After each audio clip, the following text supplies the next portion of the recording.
ప్రపంచ ప్రజలారా, మీ అందరికీ మా తెలుగు సంక్రాంతి శుభాకాంక్షలు. ప్రస్తుతం జరుగుతున్న పరిణామాలు ప్రపంచంలో చూస్తుంటే 500 కోట్ల జనాభా, 500 కోట్ల చిల్లర జనాభా ఉన్న ప్రపంచంలో ఆఫ్టర్ 30 కోట్ల జనాభా ఉన్న అమెరికా సాగిస్తున్న దురంకారం రాక్షసంగా సామ్రాజ్యవాదంతో ఒక దేశం మీద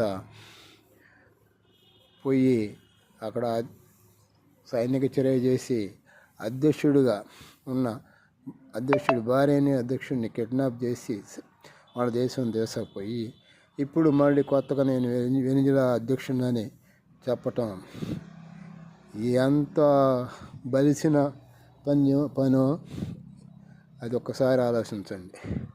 ఒక దేశం మీద పోయి నువ్వు దురాక్రమం చేసి సైనిక చర్య చేసి ఒక అధ్యక్షుడి భార్యని తీసుకెళ్ళి మళ్ళీ నేను వెనిజులా అధ్యక్షుడిని చెప్పటం హాస్యాస్పదం. ఒక్కసారి ప్రపంచ ప్రజలందరూ ఒక్కసారి ఆలోచించండి. అసలుకి మరి అమెరికా చేస్తున్న ఆగడాలకి అడ్డుకట్ట వేయలేకపోతున్నారా? దాదాపు 190 దేశాల పైన ఉన్నాయి. మరి రష్యాలు, చైనాలు, భారతదేశం ఇలాంటి దేశాలు, పెద్ద దేశాలు ఉన్నాయి.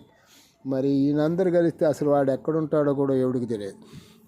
మరి అలాంటిది వాడు అంత దురంకారంగా సామ్రాజ్యవాదంగా దేశాల మీద పోయి ఆక్రమించుకొని ఇంకా నేను దేశానికి అధ్యక్షుడిని అని చెప్పుకోవటం ఎంత అహంకారపూరితంగా ప్రవర్తిస్తున్నాడో ఆలోచించండి.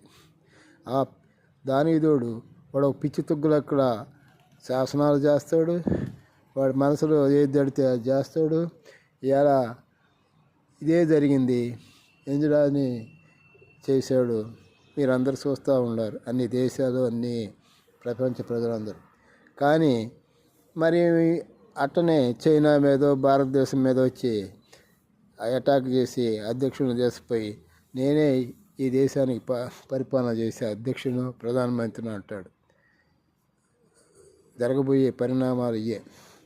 మరి మొదట్లోనే విత్తనం మొలకెత్తక ముందే దాన్ని తుంచేస్తే తేలిగ్గా పని అయింది.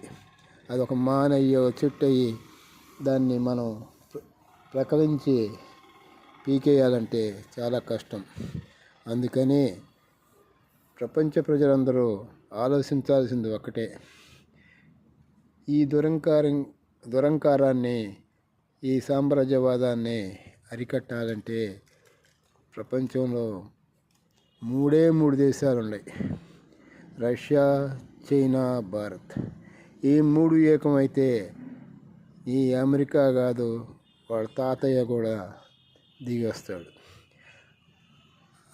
మరి దూరదృష్టితో ఆలోచించి 194 అమెరికాని తీసేసి 194 దేశాలు ఉండు.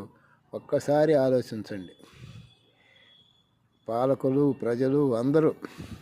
ఎందుకంటే వాడి దేశంలో అతను అక్కడ ఆ దేశానికి పోయి అక్కడ రాక్షసంగా సైనిక చర్య చేసి అధ్యక్షుడిని భార్యని అరెస్ట్ చేసి మన దేశపోయి ఆడ చెరసాలలో ఉంచారంటే ఎంత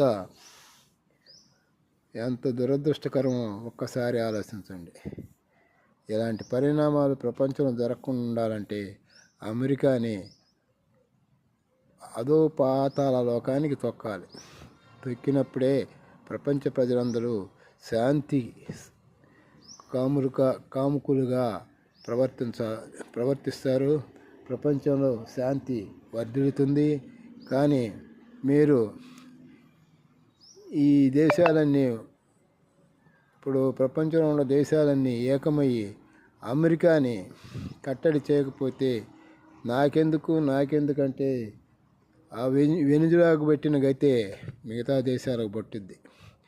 వాడు తెగబలిసి కొట్టుకుంటున్నాడు ఆ ట్రంప్ గాడు. వాడు పిచ్చి తుగ్గులకు, వాడు ఏం చేస్తాడో తెలియదు. వాడు నిమిషానికి ఒక పని చేస్తాడు. ఇలాంటి వాడికి బుద్ధి చెప్పాలంటే మనమంతా ఏకం కావాలి. మనమంతా ఏకమయ్యి వాడి దురంకారాన్ని ఎదిరించి వాడి సామ్రాజ్యవాదాన్ని అడ్డుకట్ట వేసి మరి వేయకపోతే మనం బాగా దెబ్బతినాల్సి వస్తుంది. వాడు బానిసలుగా మనం బతకాలి. అలాంటి బతుకులు బతికే కన్నా పోరాడి గెలిచే మార్గం చూడండి. వాడికి కళ్ళు వేయకపోతే వాడు మామూలుడు కాదు. పిచ్చి తొగ్గులకు ఏ రాయి విసురుతాడో ఏం చేస్తాడో తెలియదు. ఆ తొగ్గులకు గాడిని ఎంత తొందరగా అడ్డుకట్టేస్తే అంత తొందరగా మనం ప్రపంచం శాంతిగా వర్ధిల్లుతుంది. ప్రజలంతా ప్రశాంతంగా ఉంటారు. మరి ఇది చేయని పరిస్థితిలో వెనుజులాగా పెట్టినకైతే మనకు పట్టుద్దని మరొకసారి ఆలోచించండి.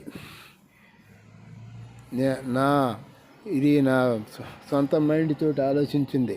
వాడు చేసే దురంకారానికి మరి ప్రపంచ ప్రజలందరూ వ్యతిరేకించి పోరాడి శాంతిని నెలకొల్పి ప్రపంచ ప్రజలందరూ సుఖశాంతులతో ఉండాలంటే వాడికి మనం ఎదుర్కొని బుద్ధి చెప్పాలి. ఆ చెప్పిన రోజే మా రోజు కోసం ఎదురు చూస్తూ ఉంటాం. ఇటు పొలిటికల్